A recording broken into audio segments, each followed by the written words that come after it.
¿Alguna vez has pensado cuánta agua pasa por la tapa de una regadera? ¿O cuánto humo pasa por el filtro de un cigarrillo? Probablemente no. Pero resulta que estos factores tienen una definición y esta adquiere una importancia vital si hablamos de electrostática, ya que dio como producto la ley de Gauss y una de las ecuaciones de Maxwell. Como ya hemos mencionado, el campo eléctrico producido por cuerpos cargados estáticos pueden obtenerse por medio de dos procedimientos, la ley de Coulomb o mediante la ley de Gauss.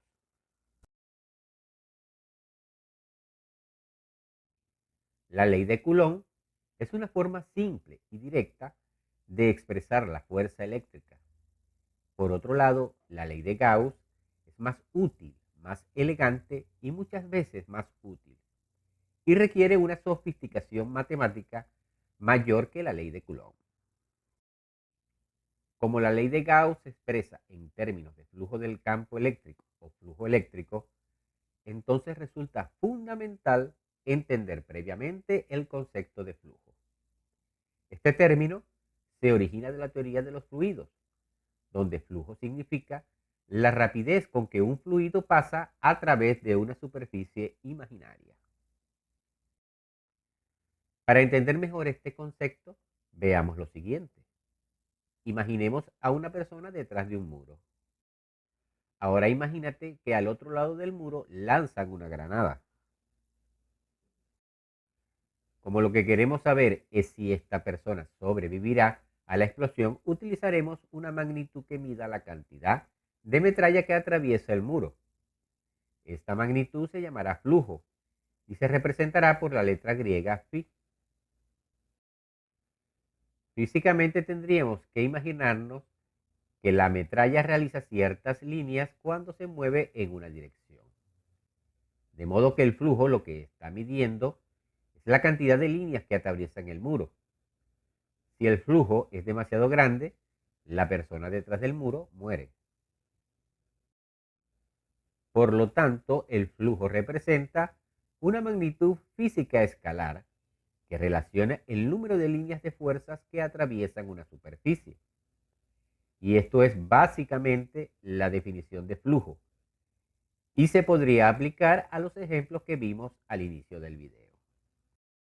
En la regadera sería la cantidad de líneas de agua que sale por la tapa. En el cigarrillo sería la cantidad de líneas de humo que salen por el filtro. Y en electrostática sería la cantidad de líneas de fuerza eléctrica generadas por las partículas cargadas eléctricamente. Como hemos visto, este flujo eléctrico es generado por las partículas cargadas positivamente y absorbido por las partículas cargadas negativamente. La densidad del flujo eléctrico es mayor cerca de las partículas cargadas, indicando que aquí es donde el campo eléctrico es más fuerte. La cantidad de flujo indica la intensidad del campo eléctrico. La dirección del flujo indica la dirección del campo eléctrico. Esto es solo una representación artística, ya que el flujo eléctrico es continuo en todo el espacio y el campo eléctrico no fluye realmente. De hecho, el flujo eléctrico ni siquiera existe, pero es solo un concepto matemático que nos ayuda a calcular el comportamiento de las partículas cargadas. Este flujo eléctrico puede ser evaluado midiendo el número de líneas del campo eléctrico que atraviesan una superficie cualquiera, real o imaginaria. El flujo eléctrico que pasa a través de una superficie depende de la intensidad del campo eléctrico, el área de la superficie y el ángulo que forma la superficie con el campo eléctrico.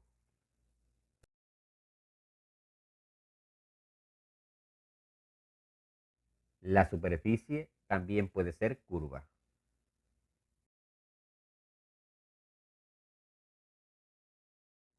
La cantidad neta de carga eléctrica dentro de una superficie cerrada determina la cantidad neta de flujo eléctrico que entra o sale.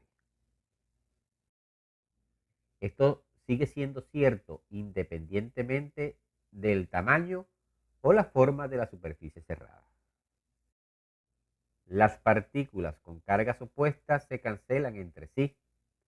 Por lo tanto, cualquier superficie cerrada que contengan solo estas dos partículas tendrá una salida de flujo eléctrico que es exactamente igual a la cantidad de flujo eléctrico que ingresa. La inducción electromagnética consiste en la aparición de una corriente eléctrica en un conductor cerrado, gracias al movimiento relativo entre dicho conductor y una fuente de campo magnético como un imán. Por sí solo, en reposo, un imán no produciría corriente alguna en un circuito cercano. Sin embargo, si el imán o el circuito se mueven, es posible detectar la corriente o el voltaje a través de un galvanómetro. Lo importante para crear la corriente, llamada corriente inducida, es que exista un campo magnético cuyo flujo sea variable en tiempo, en el espacio o en ambos. Los campos magnéticos son producidos por imanes permanentes, pero también aparecen en conductores por los que circula una corriente, ya que el magnetismo siempre está asociado a las cargas en movimiento. Descubrimiento de la inducción electromagnética. El descubrimiento de la inducción electromagnética se debe al físico inglés Michael Faraday, 1791-1867, un hábil experimentador de origen modesto. Faraday se preguntó si sería posible obtener electricidad a partir del magnetismo. Ya un físico danés, en 1812, había encontrado magnetismo a partir de un alambre con corriente. En efecto, Hans Ørsted, 1777-1851, observó que la corriente eléctrica es capaz de desviar una brújula, al igual que los imanes. Interesado en este descubrimiento, Faraday comenzó a experimentar en 1825, conectando bobinas a baterías y tratando en vano de detectar una corriente eléctrica. Pero la corriente se induce únicamente si hay cambios en el flujo de campo magnético, y Faraday no veía que la aguja del galvanómetro se moviese, excepto un poco al principio del experimento, cuando conectaba la batería al circuito, o al final, cuando la desconectaba. Solo entonces observaba que la aguja se desviaba levemente en una dirección al encender y al contrario al apagar. Entonces se percató de que el magnetismo produce corriente eléctrica únicamente si el flujo magnético a través del circuito cambia. De lo contrario, no aparece corriente. Otro gran experimentador, el físico Heinrich Lenz, 1804-1865, observó, independientemente, que la corriente inducida, o el voltaje si se prefiere, se opone siempre al cambio que lo produce. Por ello, la ley de inducción magnética se conoce con el nombre de ley Faraday-Lenz. El flujo de campo magnético. La aparición de la corriente inducida depende de la variación en el flujo de campo magnético. Naturalmente, un campo que cambie el tiempo necesariamente produce un flujo variable. Por esto Faraday observaba la aparición de corriente inducida cuando conectaba o desconectaba la batería. Sin embargo, un campo magnético uniforme también puede generar una corriente inducida si el circuito se mueve respecto a él, de tal forma que la cantidad de líneas de campo que lo atraviesen aumenten o disminuyan. Otra forma de alterar el flujo de campo es variando el área expuesta del circuito. Si aumenta, también lo hace el flujo, y si disminuye, el flujo disminuirá a su vez. En los ejemplos descritos más adelante hay más detalles. Aplicaciones de la inducción magnética. Los descubrimientos de Faraday y otros científicos condujeron a grandes avances de la tecnología a partir del siglo XIX. De esta forma, la ley de inducción electromagnética, aún pasando desapercibida casi siempre, está presente en numerosas aplicaciones y dispositivos de uso diario. La energía que llega a la toma doméstica, los teléfonos, equipos médicos, en el interior del automóvil, micrófonos inalámbricos, hornos y cocinas inalámbricos y más. A continuación se describen 3 interesantes aplicaciones de la inducción. El generador de electricidad. Esta es una de las aplicaciones más importantes. un dispositivo capaz de transformar energía mecánica en energía eléctrica. La idea básica del generador es poner una bobina de alambre, o mejor, N bobinas, a girar en el interior de un campo magnético. De esta manera el flujo de campo varía continuamente en la bobina, produciendo una corriente inducida que puede recogerse para encender una bombilla, entre otras cosas. Linterna dínamo. Una linterna dínamo no necesita baterías ni cables para funcionar, ya que es recargable manualmente. A diferencia de una linterna común, en su interior hay un imán capaz de moverse a través de una espiral, poniendo en marcha la inducción electromagnética. Al agitar la linterna, el flujo magnético cambiante del imán que va y viene induce una corriente alterna oscilatoria en una espiral. La corriente es rectificada con un circuito rectificador muy sencillo. Rectificar la corriente significa evitar que cambie de dirección. Tras esto, la corriente pasa a cargar un condensador o capacitador, y al encender la linterna se cierra otro ciclo para que el capacitador se descargue. Este circuito contiene un diodo LED de muy bajo consumo, el cual se enciende produciendo luz. Sistemas de seguridad de los aeropuertos.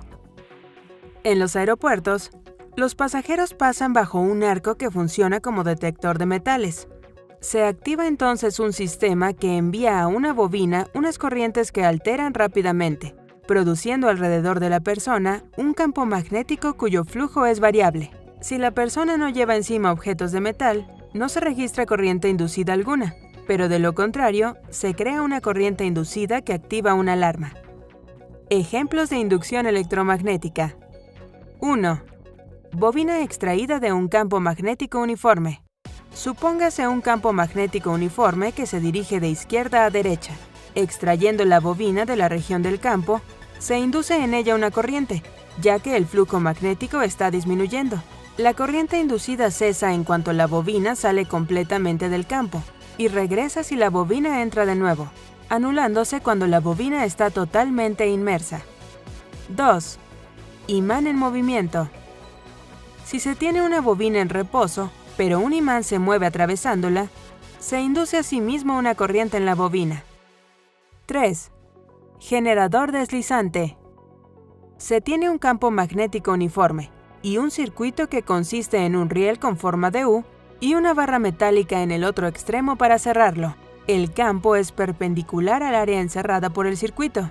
Deslizando la barra para aumentar el área expuesta al campo, se induce una corriente que circula por el riel y por la barra. Lo mismo ocurre si la barra desliza para disminuir el área. 4. Bobina en rotación dentro de un campo magnético uniforme. Si una bobina rota en medio de un campo magnético uniforme, el vector normal a su plano cambia constantemente el ángulo que forma con el campo. En tal caso, el flujo magnético que atraviesa la espira se hace máximo y se anula sucesivamente, generándose así una corriente alterna. 5. Un campo magnético variable en el tiempo.